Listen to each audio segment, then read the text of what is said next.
അപ്പോൾ അത് ഇതിൻ്റെ തുടക്കത്തിൽ തന്നെ അത് സുവ്യക്തമായിട്ട് പറഞ്ഞിട്ടുണ്ട്. ഉദാഹരണത്തിന് പ്രതിഷ്ഠയെക്കുറിച്ച് പറയുമ്പോൾ ആർക്കാണ് ഈ പ്രതിഷ്ഠയ്ക്കുള്ള അധികാരമുള്ളത്, ആചാര്യസ്ഥാനം ആർക്കാണ് എന്ന് പറയുന്നുണ്ട്. ആ ശ്ലോകം തുടങ്ങുന്നത് തന്നെ വിപ്ര കുലീനഹ എന്ന് പറഞ്ഞാണ്. അതായത് കുലീനനായ ബ്രാഹ്മണൻ, സാധാരണ ബ്രാഹ്മണനല്ല, വിശിഷ്ട കുലത്തിൽ ജനിച്ച ബ്രാഹ്മണന് മാത്രമേ അതിന് അധികാരമുള്ളൂ. അതായത് ഏതെങ്കിലും ഒരു ബ്രാഹ്മണൻ ഓടിച്ചെന്ന് പ്രതിഷ്ഠ നടത്താൻ ശ്രമിച്ചാൽ മാറി നിൽക്കാൻ പറയും, എൻട്രി റെസ്ട്രിക്റ്റഡ് ആണ്, വിശിഷ്ട കുലത്തിൽ ജനിച്ചിരിക്കണം.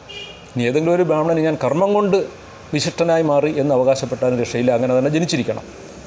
പിന്നെ ആചാര്യൻ്റെ ഒരു ഗുണം അദ്ദേഹത്തിന് ആവശ്യം വേണ്ടതായിട്ട് പറയുന്നത്, അദ്ദേഹം വർണ്ണാശ്രമാചാരപരഹ, വർണ്ണാശ്രമ ധർമ്മങ്ങൾ നന്നായി അറിയുന്നവനും അനുഷ്ഠിക്കുന്നവനുമായിരിക്കണം എന്നാണ്. അപ്പോൾ തന്നെ നമുക്ക് കാര്യം സുവ്യക്തമായി കഴിയും. ബാക്കി കാര്യങ്ങളെല്ലാം ഇതുമായി ബന്ധപ്പെട്ട് പറയുന്നുണ്ട്. അതിൽ ഒരു കാര്യം ഇന്ന് നമുക്ക് കേൾക്കുമ്പോൾ വളരെ രസകരമായിട്ട് തോന്നുന്ന ഒരു കാര്യം കൂടി പറയാം.